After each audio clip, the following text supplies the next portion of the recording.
সমকামীদের সমর্থকদের কেন পাঠ্যপুস্তক প্রণয়ন করতে দিতে চান না আপনারা? তারা যদি যোগ্য হয় তারা কেন পাঠ্যপুস্তক প্রণয়নের ভূমিকা রাখতে পারবেন না? প্রথম কথা হলো যে ভাই, যোগ্য মানুষের তো অভাব নেই। দেশে আলহামদুলিল্লাহ অনেক রকমের যোগ্য মানুষই আছে। আমরা দেখেছি বহু যোগ্য মানুষ আছেন যারা বিশেষ কোনো এজেন্ডা বাস্তবায়ন করেন না, বিশেষ কোনো এজেন্ডার জন্য প্রকল্পের জন্য টাকা পয়সা নেন না, বিক্রি হয়ে যান না। এই মানুষগুলো তারা তাদেরকে অমূল্যায়ন করা হয়, তাদেরকে খুব একটা গুরুত্ব দেওয়া হয় না।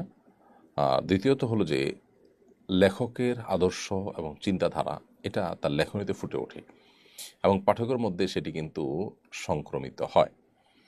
এবং সেই সাথে আরেকটা গুরুত্বপূর্ণ বিষয় হলো যে আমাদের সন্তানদের ভবিষ্যৎকে আমরা আসলে বিকৃত চিন্তার মানুষদের হাতে ছেড়ে দিতে পারি না। পশ্চিমা পৃথিবীতে অনেক অভিভাবকরা রাস্তাঘাটে কিন্তু বেরিয়ে এসেছেন।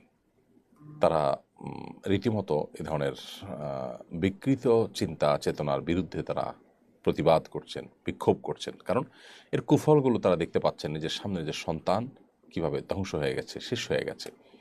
রূপান্তরিত হয়ে যাওয়া সন্তানের পরিস্থিতি দেখে অভিভাবকের একটা টিভি অনুষ্ঠানে কান্নাকাটি করা, সম্ভবত আমেরিকাতে। এর ভিডিও বেশ ভাইরাল হয়েছে বেশ কিছুদিন আগে। তো যে জিনিসটি তারা ধ্বংসের পরে বুঝতে পেরেছে সেটা আমাদের আগে থেকেই বোঝার সুযোগ তৈরি হয়েছে, কারণ আল্লাহ তাআলা আমাদেরকে সতর্ক করেছেন। শয়তানের চক্রান্তগুলোর মধ্যে থেকে একটা হলো যে ফালায়ুগাইয়িরুন্না খালকাল্লাহ, সে আল্লাহর সৃষ্টিকে পরিবর্তন করতে চায়। আল্লাহর সৃষ্টিতে যে পরিবর্তন করা, বিকৃতি সাধন করার তার যে প্রচেষ্টা, এটিকে রুখে দেওয়ার চেষ্টা